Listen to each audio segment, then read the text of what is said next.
Welcome, everyone. We have a little poll to kick things off just to get a sense of everyone's knowledge on the topic and help our speakers target their remarks a little bit. So, Treff, if you want to put the poll up, we can.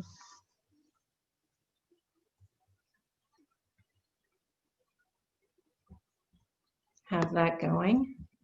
Do you see it? It's there.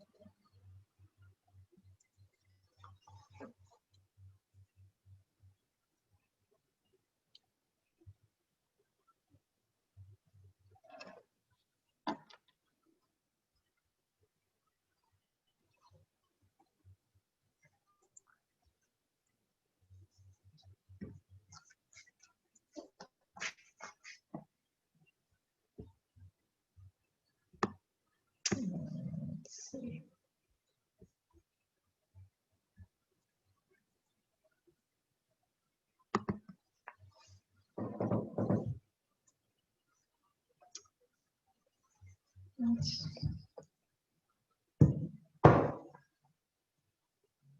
Oops.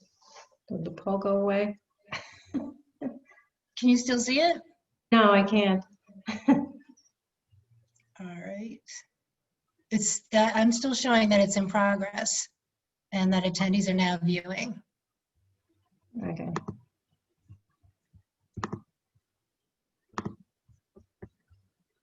"31 of 33 have responded.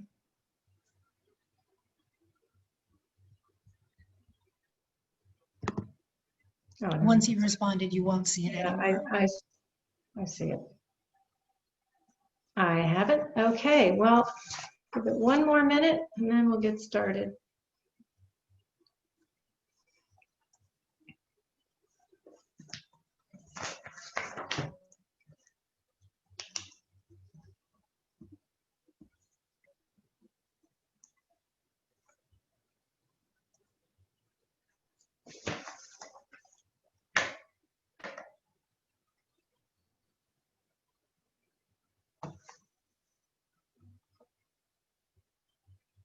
I don't see any more coming into the waiting room, so I think we'll get started. 32 of 34 folks have responded. Okay, let's get started.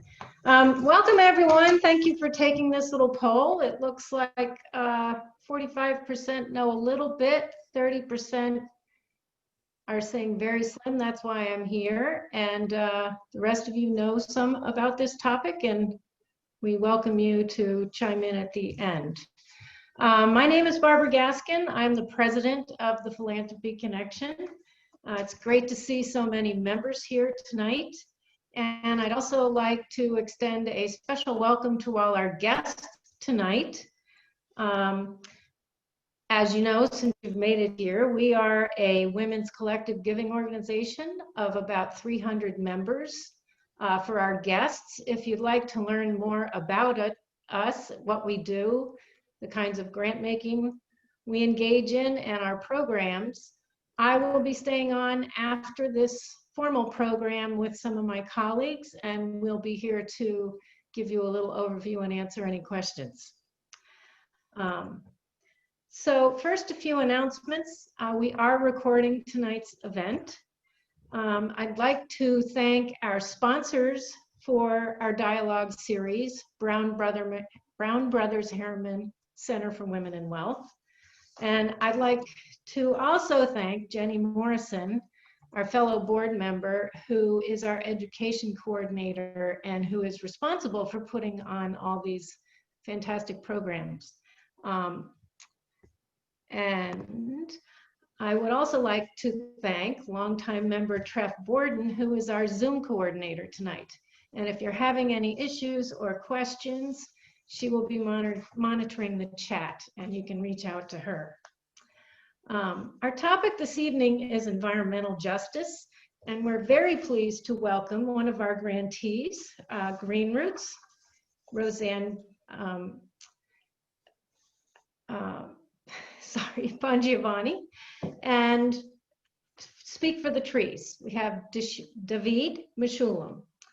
I'd also like to introduce fellow member Torian Green, She is the co-chair of our DEI committee, and she is also on the board of Charles River Conservancy, so she has a bit of knowledge on this topic as well. I hope that you all had a chance to read the articles that we shared with the link for this program. If you haven't, you should go back and read them, and we will supply them again. But as you know, COVID has exposed many, many systemic inequities affecting communities of color in particular. And over the summer, we held dialogues that discussed inequities in health and education. And this evening, we will be discussing environmental inequities. So residents of low-income neighborhoods, most often communities of color, are forced to live in areas with high rates of air, water, and noise pollution. Tonight, you're going to hear about the city of Chelsea. Chelsea is the city in our neighborhood most affected by COVID. And it's the smallest city in Massachusetts. It's 1.8 square miles. It has 45,000 residents. 80% of their workforce are essential workers. And if you've ever sat along Boston Harbor and watched the container ships, the tankers, and rolling in through the harbor, chances are they're on their way to Chelsea Creek. What you may not realize is that all of those massive storage tanks that you see are where most of your heating oil, the gasoline for your cars, the products you find on your grocery stores, the jet fuel for Logan Airport, all of those are stored along Chelsea Creek and up in Everett and East Boston. So as you might imagine, the health impact from all of those trucks running through there constantly to deliver and distribute those goods across New England. And I'm sure that Roseanne will be telling us much more about the impacts on Chelsea, but I just wanted to sort of give you a visual to think about. You'll also be hearing about our need for trees. And trees are extremely important, not only in offsetting carbon emissions, but to reduce heat levels as temperatures rise, prevent stormwater, and other reasons that I'm sure David will be talking to us about. So our agenda will be the following. First, I will moderate a Q&A with our speakers for about 25 minutes. During that time, if you have questions that come to mind, please put them in the chat. And then following this sort of more formal part of the program, Torian will be asking those questions of our speakers. At TPC, we believe in the need for nonprofits to be led by people in the communities most impacted by these systemic inequities. And I just wanted to say that we did approach the executive directors of two other environmental justice organizations led by people of color, Neighbor to Neighbor and Alternatives for Community and Environment, but they were unable to join us this evening. So with that, I'd like to introduce our speakers. As I said before, the Executive Director of current grantee, Roseanne Bongiovanni. She is a lifelong resident of Chelsea, a former city councilor. She has a master's in public health and has spent 25 years working in environmental justice issues in Chelsea, including things like transforming vacant lots into parkland, organizing to fight a dirty diesel power plant, and many, many other initiatives. And she was instrumental in setting up Green Roots as an independent 501c3 organization focused on environmental justice. So welcome, Roseanne. David Meshulam is the Executive Director of Speak for the Trees, a relatively new nonprofit founded in 2016. He's been a lifelong environmentalist and educator, and over the past decade, he's created several innovative interdisciplinary courses in science for local area schools and universities.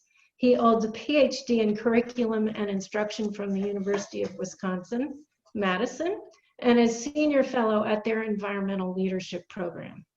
So thank you, David, for joining us tonight. So let me just kick things off by having each of you talk about environmental justice through the lens of your organization and what your organization does. And Roseanne, let me start with you.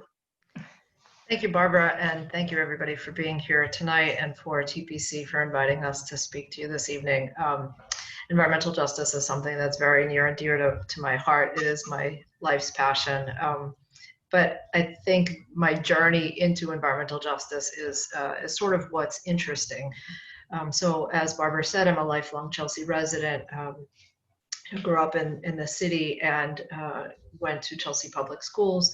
I'm a daughter of immigrants and lived here, all of my life and not necessarily knowing what was in my own backyard. And I had applied for a position at a local community-based organization as a community organizer. I graduated from Chelsea High School in '95, and I was, our city, if you know the history of Chelsea, it's fraught with corruption and challenges. At the time, our city was the first in the nation to be in state receivership for political corruption and bankruptcy. And our school system was taken over by Boston University. It was the first public-private partnership of its kind in the country. And I was fortunate to get a Boston University scholarship as a graduating Chelsea High School senior. And I was, crossing the bridge to Boston and thinking, oh my God, Boston seems so far away. Like, what am I going to do to stay close to community and to stay connected to my roots and to what I love? And so I had applied for a position as a community organizer, really at the time at 18 years old, not knowing what a community organizer was and really what I was getting myself into. And so that was really the beginning of what is now Green Roots. It was then called the Chelsea Green Space and Recreation Committee. And it was really a community committee that was meant to ensure that the city, as it was in this new receivership, they had decided with Boston University to build new schools in our city. And so where's the most likely place to build new schools? On city parks. And one of the cities that's most densely populated, that has the least amount of open space and access to the waterfront and tree canopy cover, why not take those parks and open spaces? And so environmentalists from Boston reached out and said, what are you guys doing in Chelsea about that park space? Are you going to protest the building of the new schools? You really need that park space. And so we did what we knew how to do best. We organized community members and park users and said, what do you think we should do? Should we protest the building of new schools? And the community said, no, our kids really need new schools. Let's create this community-based committee to make sure the city lives up to its commitment to give that open space back to the community through the form of other parks and open spaces. And so I was the first permanent community organizer on what was then the Chelsea Green Space and Recreation Committee. In the beginning, it wasn't all that exciting. It was really a sort of friends of the park group and making sure that we were, calling the DPW when the trash barrels got too full at the overrun parks, and making sure that the city was, living up to its commitment. But one day, another group of environmentalists came out to Chelsea and said, what are you doing about the Chelsea Creek? And my colleague and I sort of looked at each other, both having grown up in Chelsea, and said, the what? Like, there's nothing to do on the Chelsea Creek. Like, you environmentalists should go back to Boston and hug some trees. Like, let us do our thing in Chelsea. And then we started to open our eyes and realize, whoa, how is it that we've both lived in the city our entire lives?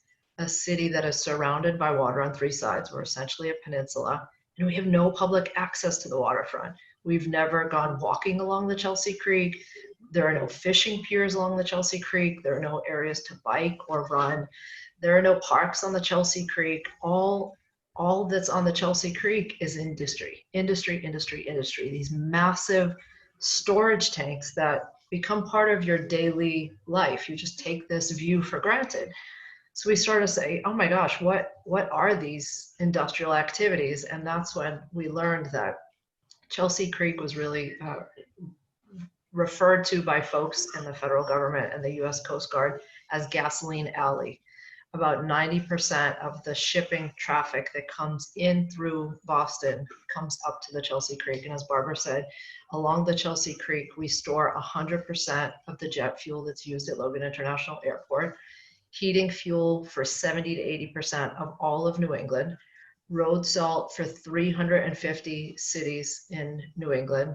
And we are also home to the largest privately owned produce distribution center in the nation. It's right here in Chelsea. And so that sees upwards of 37,000 truck trips annually. We're right under Logan's flight patterns. We are home to a number of freight forwarding companies, the bridge and the tunnels. And so our communities in Chelsea and East Boston are really some of the most environmentally impacted. When we started to look at that back in '96, it was very clear to us that this was not done by chance, but this was really on purpose. It was very clearly a case of environmental discrimination and racism and classism. Chelsea has always been a low-income community and working class community of immigrants from different places throughout the world over the decades. And as folks are coming to Chelsea and to the Boston area for a better way of life, where better to put industry, where people are working so hard, where they are busy, trying to make ends meet, and just trying to, to make life just a little bit better, right? We don't have a whole lot of political power here in Chelsea, and so we're better to put all of this industrial activity than in these communities. And so what opened my eyes then in 1996, I haven't been able to close my eyes since then. This has really been a lifelong passion for me. I have never left Chelsea after that point. I graduated from undergrad at BU and decided to go on and get a master's in public health focusing on environmental health, because what I was learning and seeing on the ground and my lived experience as a Chelsea resident combined with the scientific background of having a public health degree really helped equip me to engage other members of our community to take on some of the most egregious polluters. So I think what's interesting is when you're maybe watching the news or you're seeing documentaries of these big companies, BP and what's happening in Louisiana and around the world, it's happening right here in Boston, right in our very own backyard in super progressive Massachusetts. The Center for Effective Democracy gave Massachusetts and only one other state a failing grade, an F, for citing toxic facilities next to low-income communities and communities of color. So while we, applaud ourselves as being so progressive, we're really not that progressive, and we're not that far ahead of the curve in terms of taking on some of the most egregious environmental racism and discrimination cases in the nation. And I'll stop for David because I could talk forever. So. Yeah, well, we'll ask you much more in a moment. Thank you very much. David. Yes, thank you. And thank you for inviting me here today. Roseanne has actually been someone I've admired for a long time. And thank you, Roseanne, for your support and wisdom and the journey and the story you just shared. I'm actually a little newer to environmental justice than Roseanne is, although I've been a lifelong environmentalist. I think it was only in the past couple of years that I recognize the injustice in the movement itself. So I'll give you a little bit of background on me and on the organization. I too am a child of immigrants. My parents came from Israel and moved here in the 70s, and I was born and raised in Cambridge. And when Israel was first founded, there was a lot of effort in America to plant trees in Israel. And that's always been part of connecting people back to space, this idea of a diaspora coming back to a homeland and then allowing people to plant trees. So it's always been part of how I think about connection and community. And when I graduated college, I decided I wanted to become a high school science teacher. I've, for a long time, really loved science and how important it is in a functioning democracy to believe in science and to trust in expertise.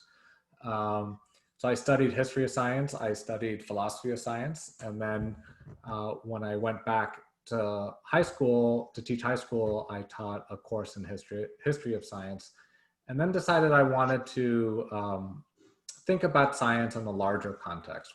How do we think about the relationship between people, between democracy, and between the culture of science? And as I was struggling to sort of figure that out as a high school teacher and as a recently minted doctoral student, I landed on this idea of trees, and a tree as a way to bring people together, to create spaces for civic conversation, and to really combat what I saw as one of the greatest challenges of our time, which is climate change. So I started looking around and seeing what was happening in Boston, and I saw Green Roots, and I saw some other organizations that were doing this. But what I really piqued my interest was what I saw happening across the country in terms of community forestry. And I noticed that cities all across the country had what I call community urban forestry nonprofit organizations. I found one in LA, I found one in Chicago, in New York, and Atlanta. I found one in Worcester and Providence, went on and on and on. And I decided to sort of see what these organizations were all about. And I did a list of the 30 largest cities in the country. And I found that 28 of them had urban forestry nonprofits. Some of them were more established, some focused on equity, some focused more on beautification. But there were two cities that did not. And the first one was Boston. And the second one, not surprisingly, was Las Vegas. So I sort of scratched my head and I spoke to people, and it turned out that there had been an organization doing work in this area called the Urban Ecology Institute, and it folded during the last recession. And I felt like there was a real need to re-engage people around the importance of trees for a myriad of reasons, some of which Barbara has mentioned, right? They cool our streets, they clean our air, they filter our stormwater.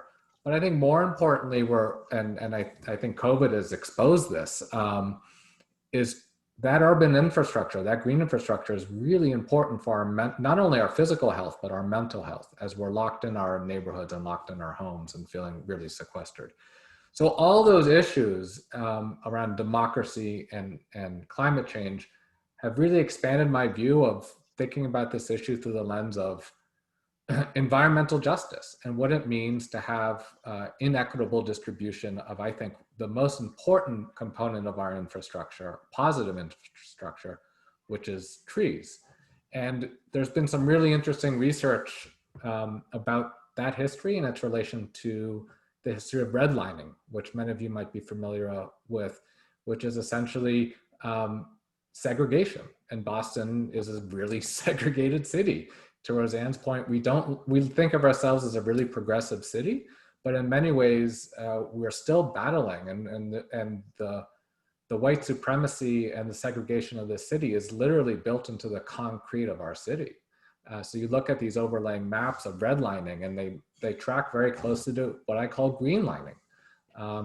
So there's inequitable distribution, and with that comes issues around higher asthma rates, more hotter homes, more exposure to heat, to pollutants, but also more air conditioning. So having to pay more to stay comfortable. So it's all sort of connected. What you see in this ecology is you have the racial, the economic, the ecological, the social, all connected to each other as we talk about this issue of environmental injustice. Terrific, thank you.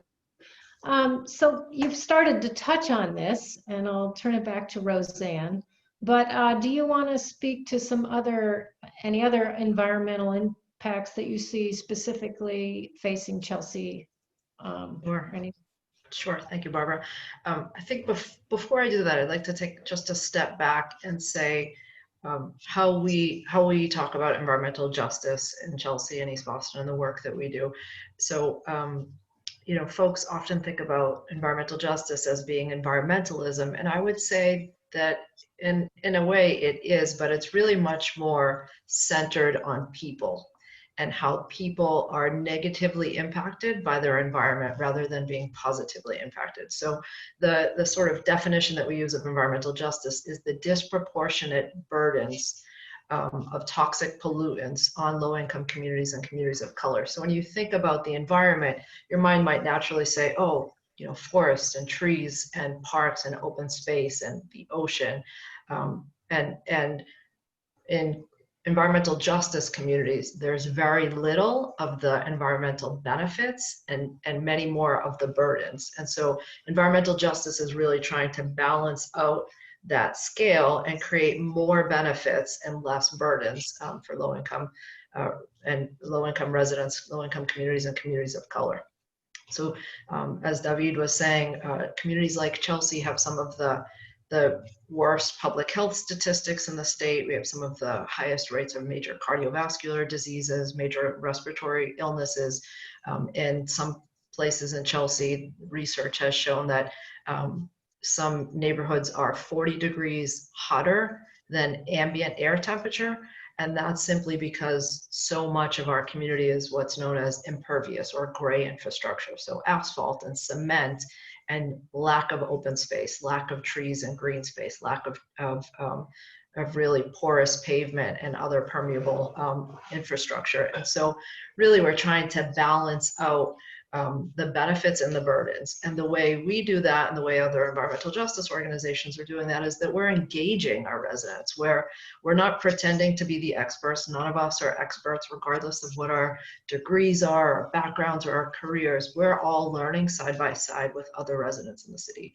And so we're finding out about proposals, and we're educating ourselves, we're educating our peers, and we're all coming together to try and have a seat at the decision-making table so that we can actually say what's happening in our community.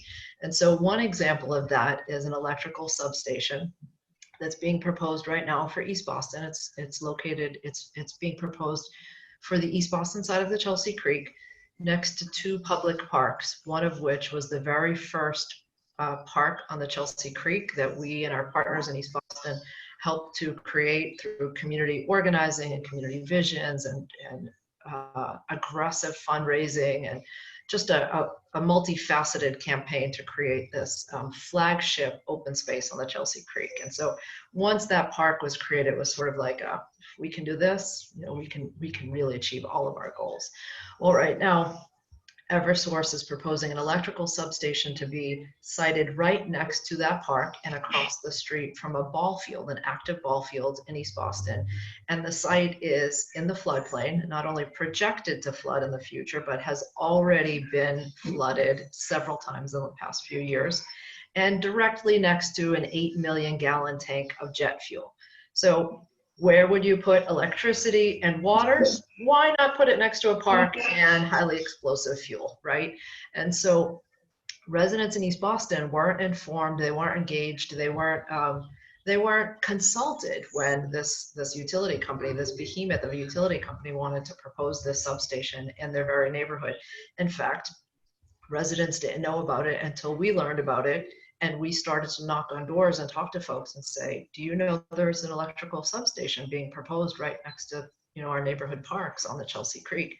We're like, no, we had no idea. And so it really takes widespread community organizing to try and stop some of these egregious proposals that seem, when you talk about it, very nonsensical, right? Like common sense says you don't put electrical infrastructure on a site that is already flooded next to jet fuel and two public parks in a densely populated environmental justice neighborhood. That just seems like common sense, but yet we're fighting tooth and nail every single day to try and stop proposals like this. And so even when we've engaged folks, we've had to fight. Again, one of the most progressive states in the country, we've had to fight just to have folks access the decision-making processes. So at one of the public hearings, you would think a public hearing for a proposal of this magnitude would be held in the evening, so residents could participate in the neighborhood. No, these public hearings are down in South Station during work hours when residents can't participate, with very highly technical knowledge and language, and not interpreted. And so when we found out about the public hearings, we organized residents took time off from work and got babysitters and folks to pick up their kids from school. We went down to Boston because this is such an important proposal. This is an opportunity, right? This was an opportunity for folks to say, I care about my neighborhood. This is what I will have to live with for the next 20, 30, 40, 50 years. Once this infrastructure is there, it's there for good. So we took folks down to Boston, and in advance, we said to the state, we have Spanish speakers who need language interpretation. Will you provide Spanish language interpretation? And after much wrangling back and forth with the state, they said, yes, we'll provide interpretation. So we take residents down, we get to Boston, and we walk into the meeting room, and the state says, sorry, your group is too large. We're not going to provide the interpretation. If somebody wants to speak in Spanish to address the board, they can speak in Spanish, and the interpreter that's here, she'll interpret what they have to say for the board's benefit. So we're like, hold up. Residents have to sit for 4 hours to listen to very highly technical information in English. Somehow they're supposed to understand and absorb this and then formulate an articulate argument back to the board, an argument as to why it shouldn't be located in the neighborhood.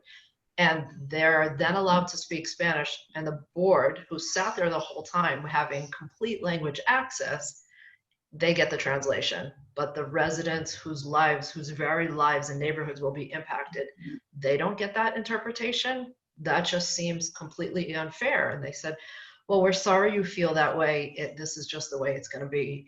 And we said, well, you're paying a translator to be here. Can you have her translate the group off to the side? And they said, well, if we provide this translation, it will be too cumbersome, and it will be too distracting, and so we're just not going to do it. And so one of the ways that we have tried to influence that process is to file a civil rights Title VI complaint with the EPA against the state of Massachusetts, the Executive Office of Energy and Environmental Affairs, and the Department of Public Utilities, basically saying that they didn't allow residents who would be impacted from participating in this process, despite the fact that we asked in advance, and they offered and they agreed in advance to provide this interpretation service. And so we're still fighting this campaign, and we're still following forward with the civil rights complaint on a number of different levels. And tomorrow, after many years of advocating to the state, we are meeting with the Secretary of Energy and Environmental Affairs, finally. But these projects take years, and agencies like David's and ours to make sure that we're the watchdog organizations. Otherwise, these proposals slip through the cracks and decisions get made without any resident voices at the decision-making table. Wow. Well, that's unbelievable. And we will be waiting to hear how your meeting goes next week, tomorrow, actually, and share with us, and we'll pass it along. And we wish you all the best on that one. Thank you. David, do you want to provide some perspective on this topic? Yeah, I mean, I'll just say what she said. I mean, and you said it so well. I'll just add two things. One perspective that I think is important about how we think about trees in relation to beyond what Roseanne said around the issues of environmental harm and environmental benefits, which is really at the core of our work, but I think there's a co-benefit with trees to think about in the environmental movement, and then a story similar to Roseanne's. So, I think the environmental movement, and I say this as a white male, has often been a movement of privilege around gender and has privileged certain genders and certain skin colors, right? White males often are the ones who are the saviors of the environment, and the environment always tends to be out there. It's out in the woods, it's in national parks. So when you think about who's missing from that conversation, and you invite those people to those spaces, you say, let's go on a trip to the White Mountains, and you bring people from downtown Dorchester out to the White Mountains, that can be a really alienating experience. It's an experience where not only do they not necessarily see themselves in that space, but upon coming back, there's a sense of, well, there's no nature here, right? In the sense of perhaps not wanting to be no longer associating with that space. So I often think of that environmental movement as a movement of bringing people to nature, right? Or bringing people to trees. And what we try to do is we try to flip that narrative around, and we think about how do we bring trees to people. And I think that's an invitation to Roseanne's point around having a conversation about what are the things you value, what are the things you need in your community, and working with people to see how a tree might fit into that. Because a tree to me, and I think to a lot of people, like I love trees for all they do, not everyone sees trees the same way.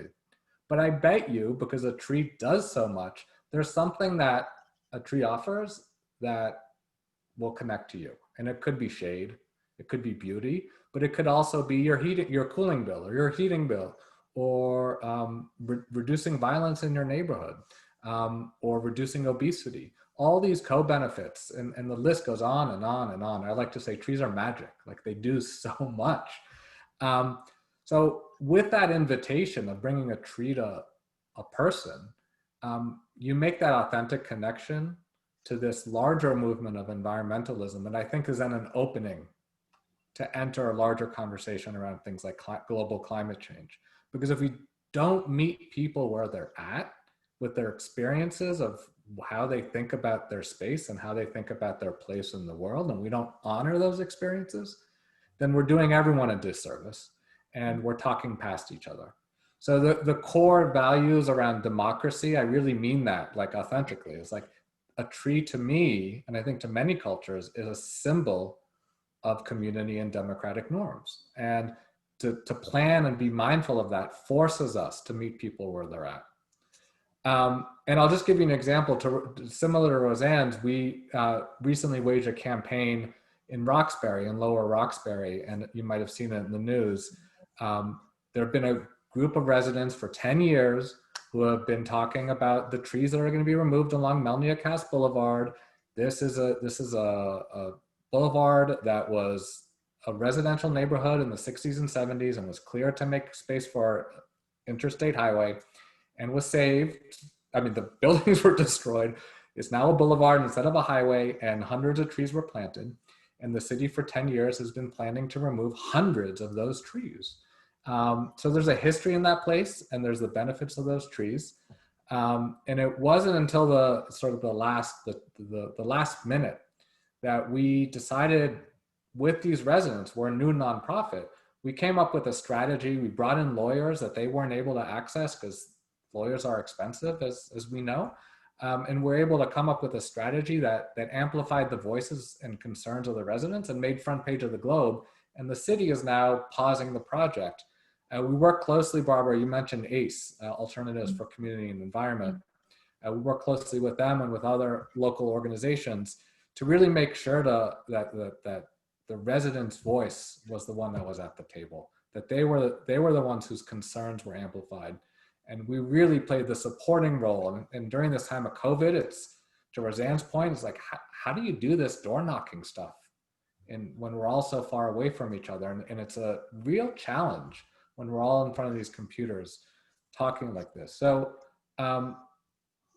people are galvanized. We've had over 12,000 people sign that petition. We've had 50 organizations, I think, who really understand why these trees are so important in a community like Lower Roxbury, Nubian Square. Okay. I just want to remind people that if you have questions for the Q&A coming up, to please put them in the chat. I just want to follow up on that discussion a little bit and talk about what role TPC might be able to play. Both of you are involved in advocacy in your particular areas in Chelsea and in Roxbury. And I know we keep having conversations. We're not residents, so we don't bring that voice to the table.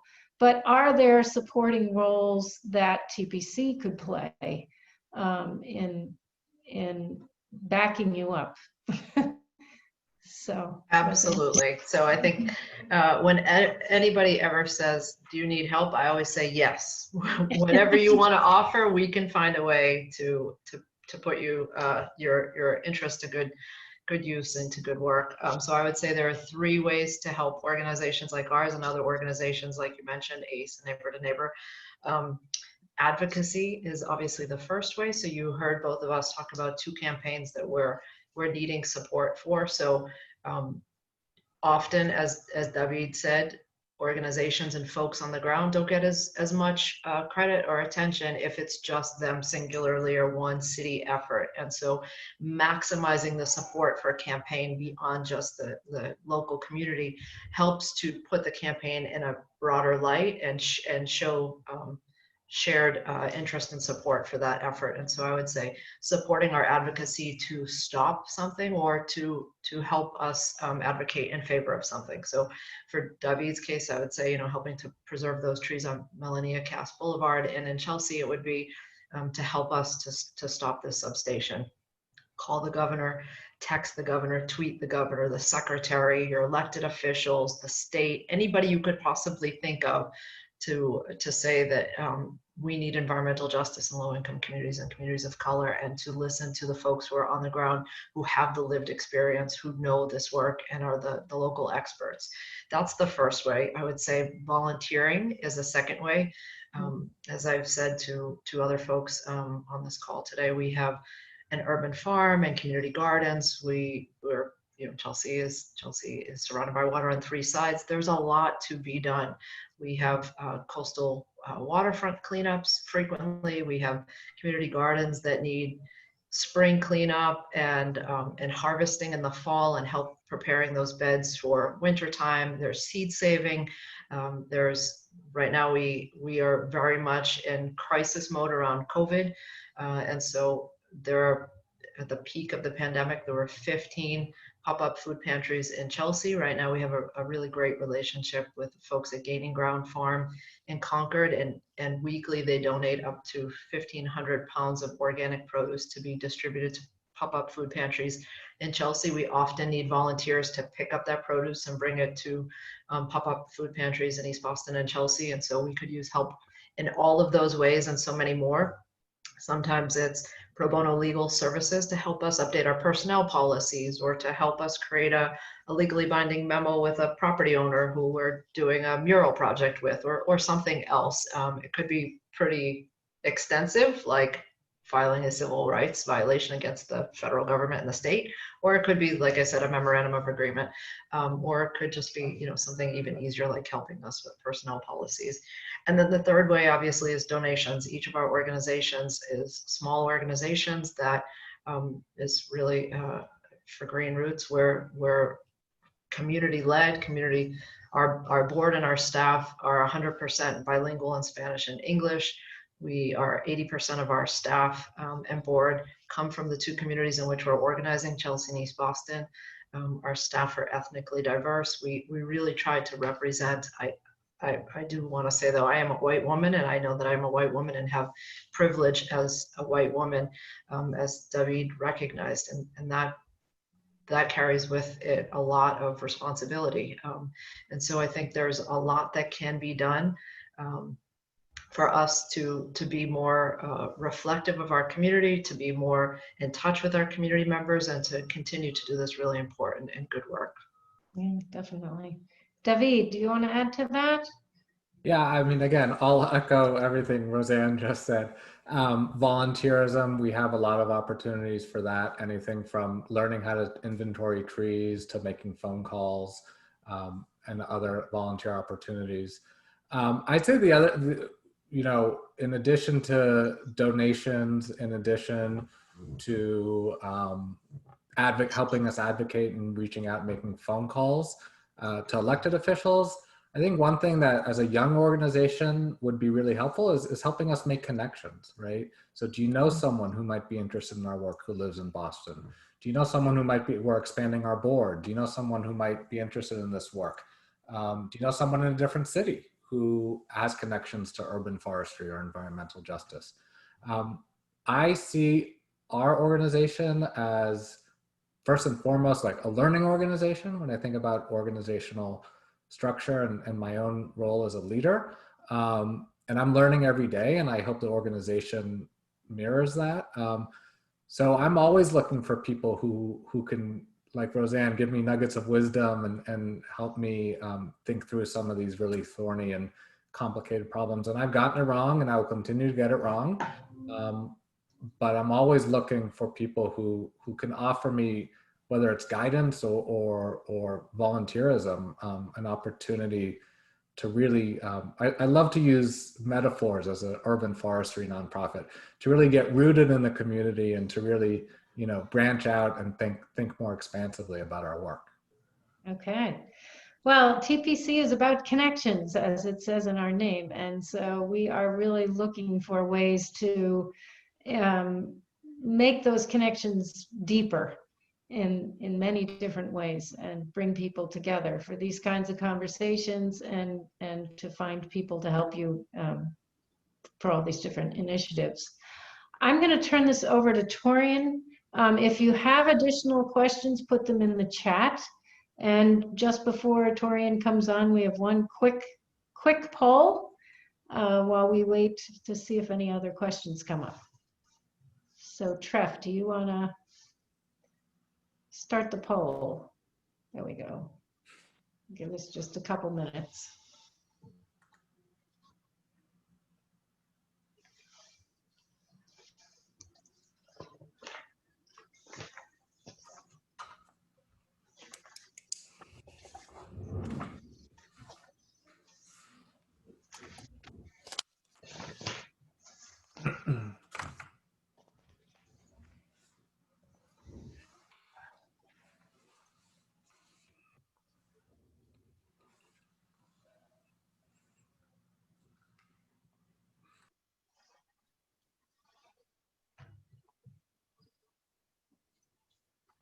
Okay, Barbara, you've got about 90% of folks responding.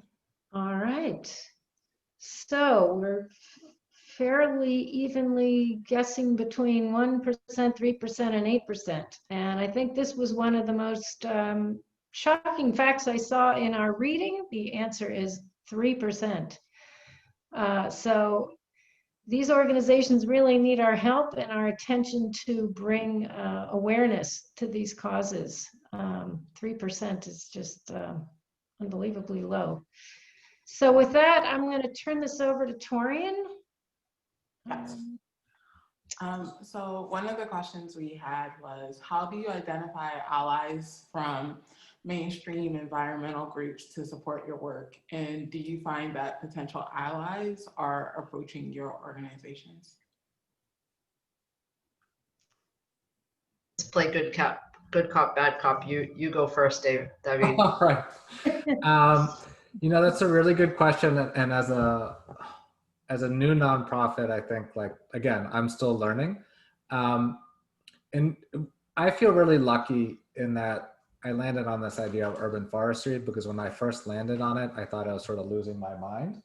And I was not, going crazy. And then I started looking around the country, like I mentioned to people, and I noticed that all around the country, there's nonprofits who do this work in different cities. And there's actually two major nonprofits, the Arbor Day Foundation, many of you heard of, and American Forests, that focus on this issue on increasing forested land, but also have really strong urban footprints. So we work with them a lot. And I think there's been interesting allyship that's formed in things like this Melnia Cass campaign, where people started approaching us because we are at this moment of reckoning in how we think about space and how we think about race and how we think about equity. And all those things, I think, came together. That story sort of told itself with the Melnia Cass Boulevard trees. So a lot of organizations started approaching us, which felt like we were onto something, and felt like this is starting to resonate. In terms of approaching other organizations, I think, honestly, I don't have a ton of time to do that. I wish I had more time. I had more capacity to really develop partnerships with places like the Trust for Public Land or the Trustees, or Emerald Necklace Conservancy, these places that think about trees and green space in Boston. But it's just so hard to juggle with limited staff and limited resources. But there needs to be a concerted effort around this that does cut across organizational size, whether they're small community groups, which we really focus on, or larger nonprofits, either regional or specific to Boston.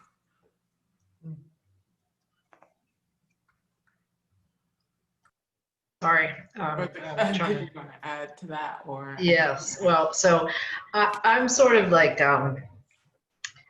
very much, I'll tell you what I'm thinking, even though it's not always filtered. So I apologize in advance if I offend anybody.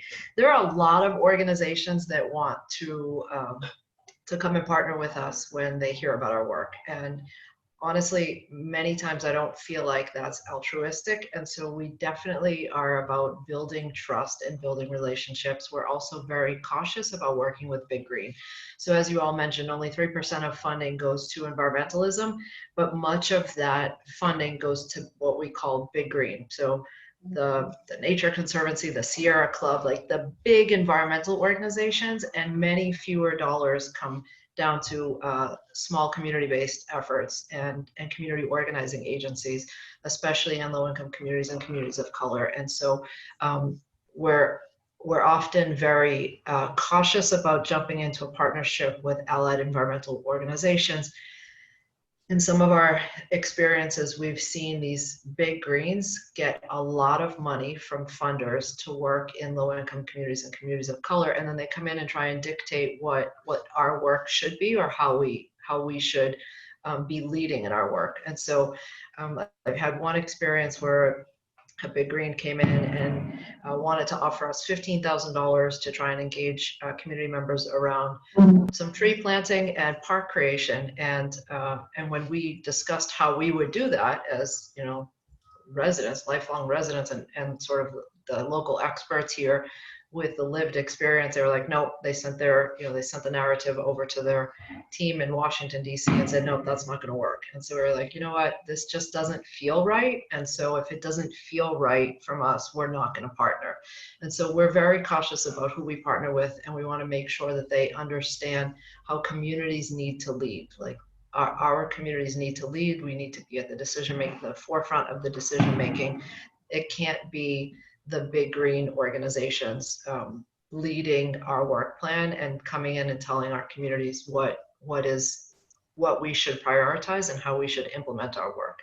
And so we've developed some really amazing partnerships over the past few years with local organizations and federal national organizations, but those relationships are built on trust, and in some instances it's pretty quick trust that we've worked with organizations where we're sort of rooted in the same politics, and others it takes years to build those relationships, and others we just simply won't ever have those relationships. And so we're very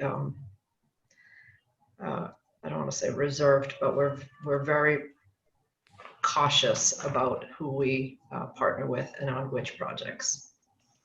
Okay, thank you for your response. Can you also, both of you guys, tell me what are some other projects that you are looking to raise funds for today? Sure. I think what I said in the chat was that it's, I think funds raised for our organizations, I'll speak for Green Roots, it's easier to raise funding for programmatic needs. So there's often more funding to support urban agriculture and food justice and youth programming, but often it's very hard to find funding to support our general operating that helps to pay the bills, pay the rent, hire the person who does the bookkeeping, covers the health insurance for our staff.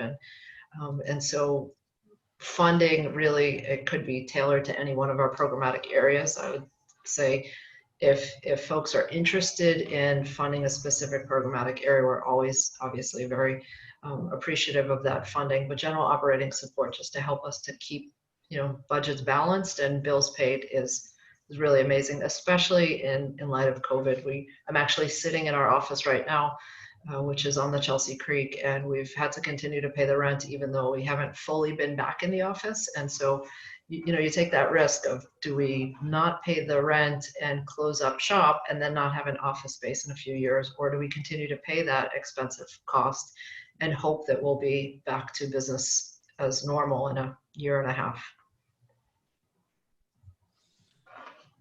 Yeah, I mean, I could list a litany of things that we want to grow into as a new organization and the types of programs we would put it towards. I think we're at the point in our sort of growth trajectory as a nonprofit where we're really trying to build capacity in a way that builds sustainability in our organization. And I mean that in terms of our programs, but also our long-term financial stability.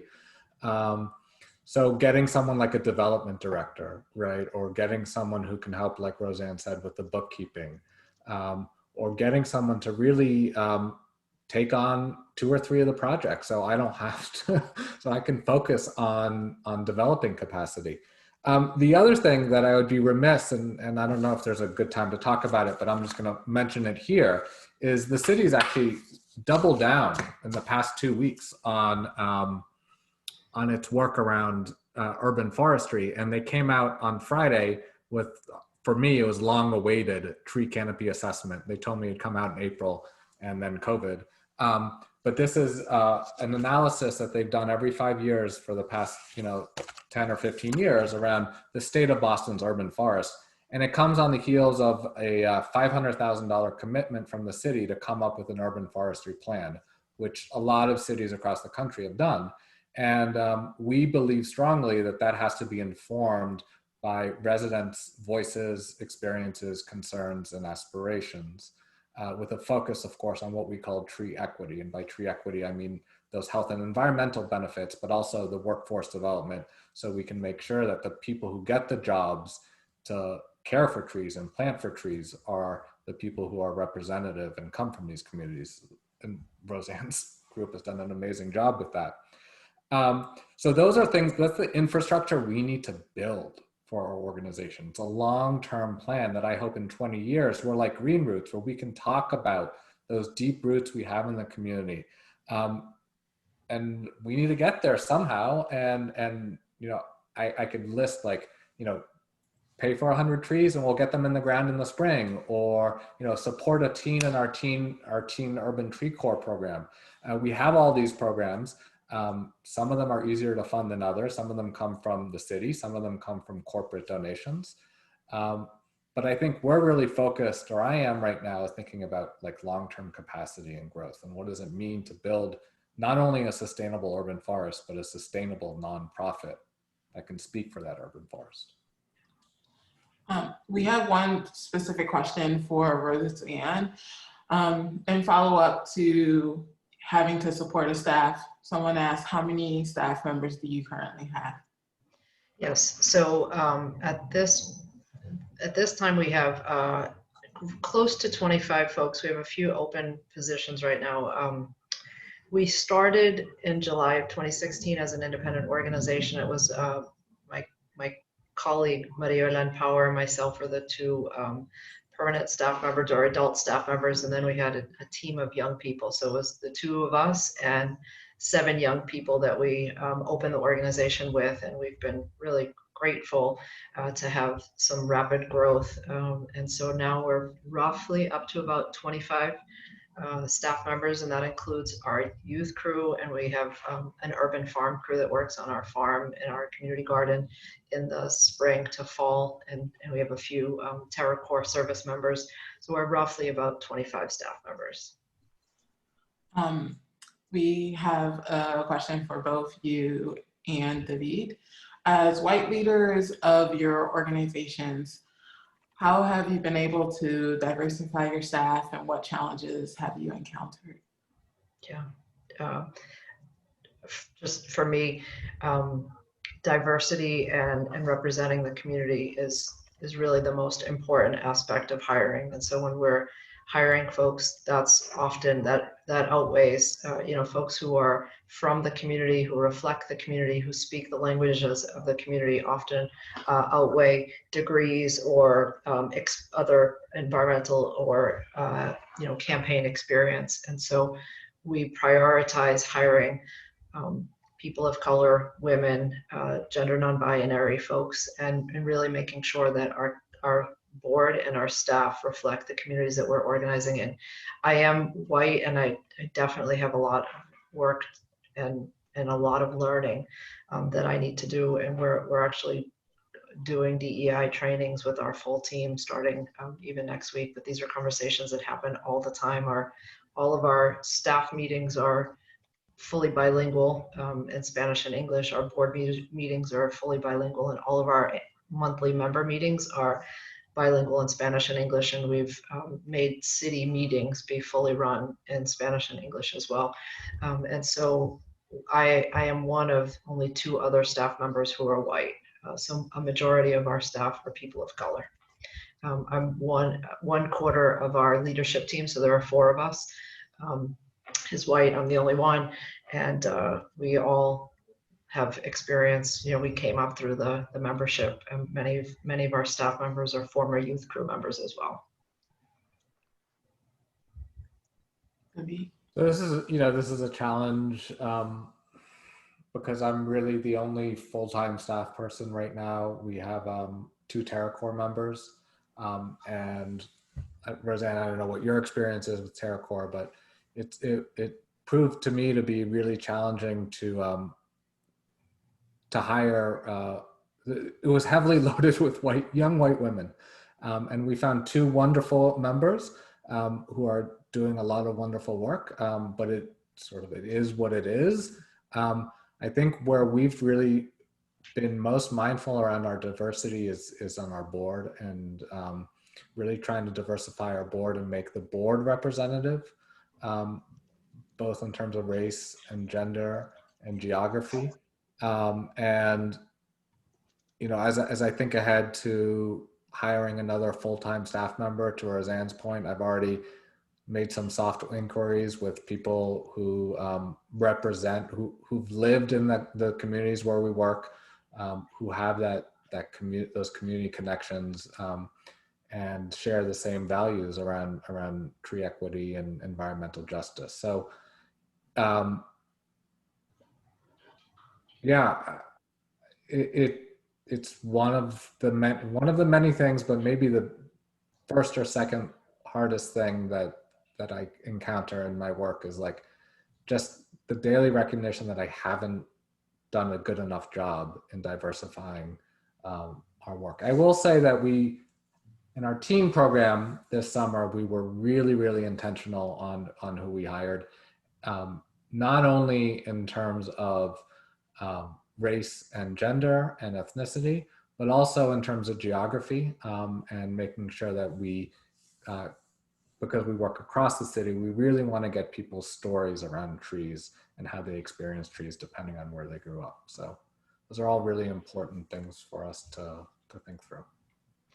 Can I just add one last thing? I think one of the things that was really challenging for me over the past few weeks was thinking that we're talking about environmental justice and racial justice here tonight, and you're hearing from 2 white executive directors, and we are definitely not reflective of the other organizations that are out there that are doing amazing work.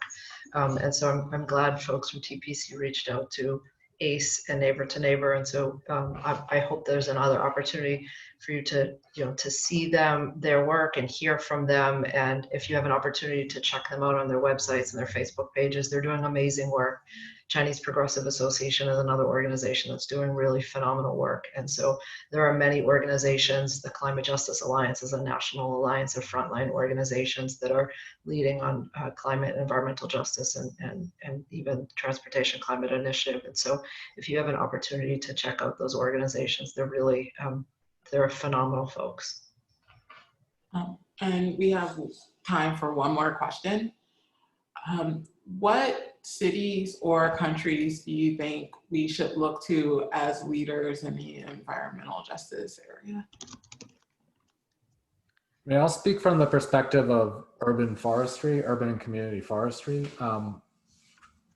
which might feel like a little bit of a narrow sliver, but it's what I've sort of been immersed in for the past couple of years. Is there's been some really great work done all over the country. I think the highlights, the sort of top 3 for me would be Washington, DC. They have an organization called KC Trees that does amazing work, everything from tree planting to training people on how to advocate in front of a city hall meeting, really, really proud and strong history there. Atlanta Trees is really strong.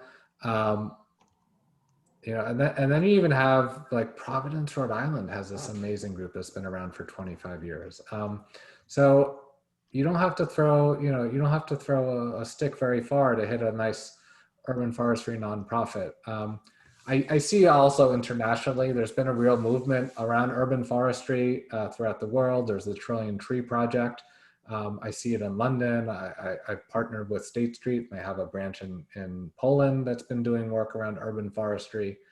But I think the shining beacon for all urban forestry nonprofits is Casey Trees in DC and their commitment to really having a holistic vision around the urban forest. I think young people, you know, seeing the young people and their movement for climate justice and racial justice, I think those are the folks that we need to watch and we need to uplift because they're really going to be the change makers for us all. And I'm excited and hopeful that this country can get to where it should be. Speaking of that, I guess I'll do another follow-up question. What are your feelings about the future of environmental justice? What gives you hope?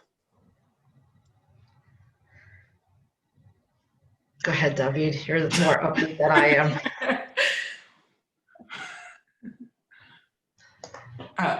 You're on mute, David. Sorry. I wouldn't be doing this if I didn't have a sense of despair and hope all wrapped up in one. I think a tree in and of itself is a manifestation of the values that we should all hold for each other. It is more than just a tree. It's a way for us to talk to each other and care for each other. And that gives me hope because a tree has in it not only an opportunity for growth, but it has a history that you look at a tree, it sort of shares with you its past, its present, and its future. So by itself, like that gives me hope. Not sentient. Trees, you could think of them as sentient. That being that's been there. You know, indigenous cultures, many of them refer to trees as standing people. So that mind shift about how we're starting to think about nature, sort of, to me, is the values that we and other organizations are presenting, and some of the indigenous knowledge and the gathering of, as Roseanne said, of young people around this movement. That gives me hope in a moment in history that feels really, really cruddy right now. I think for me, COVID has been so devastating and so eye-opening. And one of the sort of pearls that maybe has come out of COVID is that all of the work that we've been talking about for so many years, I feel like we've been trumpeting environmental justice and the disproportionate burdens and the impacts, and it seems like it has fallen on deaf ears. And COVID, I think, has shown a new light just on how impacted low-income communities and brown and black communities are from COVID. I know that has made a difference here in Massachusetts for the first time in like 15 years. We are as close as we ever have been to passing environmental justice legislation. We have environmental justice policies, but they have absolutely no teeth, and clearly the state isn't implementing their own policies. And we've been working to pass legislation for what feels like decades. And so we're as close as we ever have been. And that's only because COVID shone such a light on how our communities are so unbelievably devastated and impacted. So it gives me hope that maybe people's ears and eyes are opening to all of the words that we've been saying for all of these years. And Roseanne, if I could just follow up on that real quick. You know, like I said, we are a new nonprofit. And when March hit, we were about to have our first in-person fundraiser ever, and we had to go virtual on it. We were one of the first organizations, I mean, it was like mid-March, that pivoted to all online, just a function of timing. I didn't know if we would survive the summer, and I didn't know if our message would resonate. And as disheartening as this moment in history has been, and as devastating as it's been, I think it's just exposed what many people already knew and lived, and it's opened lots of eyes. And I'm walking out of this summer with a sense that, like, to Roseanne's point, like, people now I think have a much more profound sense of those inequities and of those injustices, and it, you know, the correlation is inarguable, right? I mean, like, higher asthma rates and lead to higher mortality from COVID. I mean, it's, Yeah. and where do higher asthma rates come from? I mean, environmental injustices. So the line is pretty straight. And I think connecting those dots, this moment in history has really connected those dots for so many people who perhaps on one level knew it, but now they see it. Yeah, totally. I would just add one last thing to that to support what David just said.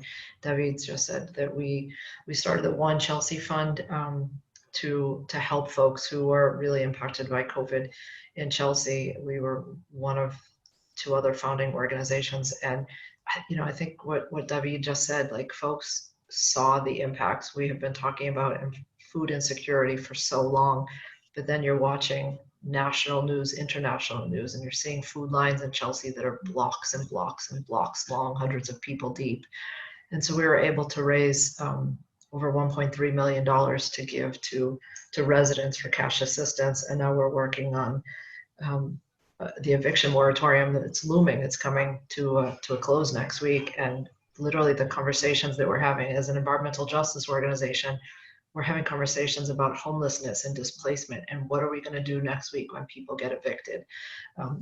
Similar to David, we pivoted in March and we went fully remote, and we had to totally change our focus. And we slightly different.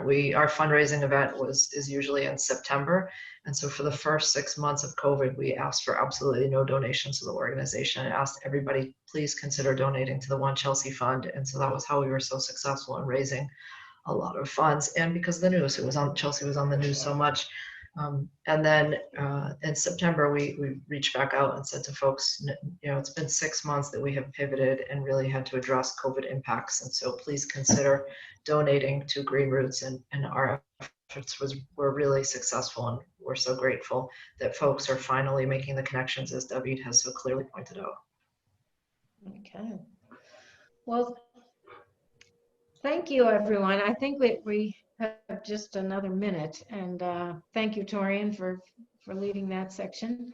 That was a great way to end with some hopeful comments. The sad reality is sometimes we have to swing so far back one way to swing the pendulum the other way. And my hope is that now that there's been so many of these inequities exposed, they're impossible to ignore, and we can create some momentum to really start addressing these issues. So I want to thank you, Roseanne and David, for participating tonight, for all of the incredible work that you're doing. Encourage you to stay in touch with us. We are a group of 300 women with a collective voice that's quite powerful. So let us know how we can help. What's going on specifically in the areas. If there was a question here about advocacy, what can we be doing to help advocate for the legislation you mentioned? Anything you want to share as a follow-up. We will be sending an email to all of our participants. We will be profiling this session in our Connections newsletter and on our social media, so we can reach many more people that way, and sharing this recording. So again, thank you. Thank you. Thank you all for being here tonight. We have, I'd like to, we'll put up one last poll question as people leave, and I want to encourage the guests to stay on, and anyone that wants to hear more about what's happening at TPC, who we are, what some of our plans are. Please stay on, and we'll have a little bit further conversation. Roseanne and David, you're happy to stay on, but you're free to go. And we thank you again. Thank you for having me. Yes, thank you for having us. So it looks like we fired some people up. Good. You can't choose more than one on this. Say that again? You can't choose more than one on this poll question. I feel like I could Yeah, choose all that's four of true. those. Oh, sorry, I should have done that. No. Yeah. That's okay. But I'm feeling both overwhelmed and ready. I I think that's the nature of the beast. I think that's the way most of us feel every day, all day these days. Overwhelmed, but ready to take action. I mean, I can say for TPC, yeah, pivoting in like a few weeks was an interesting experience, but I do feel like, as you do, that it has created opportunities for us. These dialogues have attracted more attendees. We've expanded our reach. We've had more participants because people don't have to drive to locations and sit in traffic. And so there's some good coming out of all of this. So, all right. Thank you all so much. I wish you all a wonderful evening and thank you for this opportunity. Yes. Okay. Bye-bye. Thank you. Trev, can you put us back to, let's see.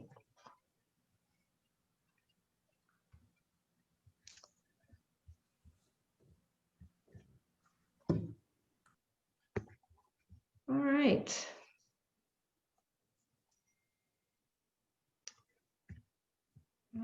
Oh, do we have some few guests that see a lot of members? All right.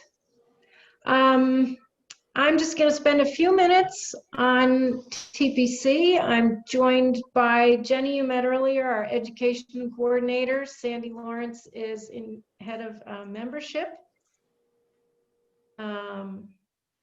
Kathy Dunnigan is also on our membership committee and our board. And Osa is on our DEI committee, and Torian. So we have representatives from many of our committees here to answer any questions. As I mentioned earlier, we are a women's collective giving organization. We began in 2013 was our first year of grant making. We have awarded $1.6 million over the last several years to 62 different organizations in the Greater Boston area. Our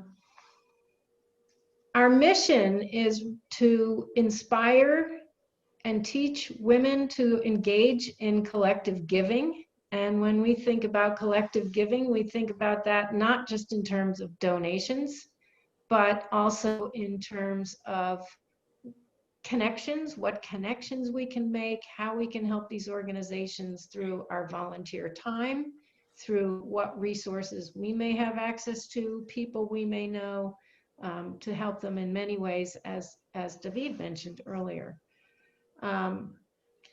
So the way we operate is we have over 27% of our membership is under the age of 35. We have membership on an annual basis. Members over 35 contribute $11.75 per year, and under 35 contribute $575. 1,500 of those donations annually go into our grant pool. And then we typically have about over 100 applications. And for the last several years, we have given out 10 $25,000 grants each year for a total of $250,000 a year. Another big piece of our programming are the educational events. And we very much believe in, our goal really is to create a very diverse, connected, inclusive community to share different perspectives about issues as you saw tonight, about what are some of the root causes of these systemic inequities and what can we be doing and funding to find solutions. And so our education programs come in a number of varieties. We bring our grantees together with outside experts. We have book clubs. We have speaker presentations on related topics throughout the year. For grant making, which I will say over half of our women participate one way or another in the grant making process. So we organized the women who want to participate into teams. Last year there were 16 teams of up to 10 people, and they are responsible for reviewing. We allocate the letters of intent to those teams, and they are responsible for reviewing them, deciding which ones go to full proposal, from full proposal, which ones go to site visit. And then the organizations that are recommended go on a ballot, and every woman that's a member gets to vote. So the teams are led by team captains who undergo training on how to lead the team, how to evaluate proposals. And the teams also have a deputy captain and a finance lead. So, and this year, I think we are planning to add more DEI training. We have a very active DEI committee, which Torian is a co-chair of, that is looking at diversity, equity, and inclusion from many different perspectives. Number one, we want to increase the diversity of our own membership. That's very important to us. We really want to bring different perspectives to the table. We want to make our membership very inclusive and equitable.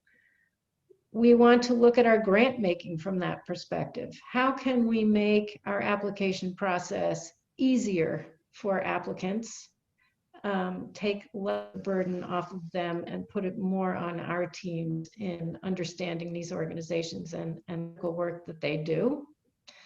And we as an organization are also about to bring in an outside facilitator and conduct DEI training at the board level and throughout the organization to determine how we can integrate that throughout the organization in a sustainable, ongoing way. We do not want this to be just a one-year effort. We want them to help us figure out, given that we're a volunteer organization and we have a lot of turnover, what kind of ongoing training, materials, policies we can put in place to make sure that this initiative carries on into the future.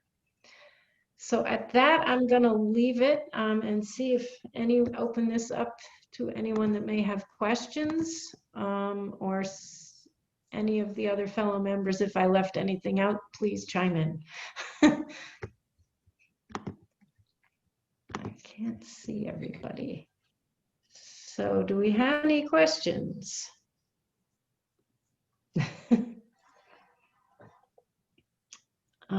Trev, do you want to unmute everybody? Not sure. I can't see everybody, so I Can you see everyone now? I just changed it. You know, a lot of people are muted, so I don't know if some of these people don't have their video on, so I can't, if they wanted to ask a question, I wouldn't be able to tell. I've asked people to unmute. Not everyone has, but. All right. Well, if there aren't any questions, I guess we will wrap up the evening, and thank you all for coming. Appreciate it. If you know anyone that might be interested in us, let us know. And I hope you all have a wonderful evening. Thank you. Thank you.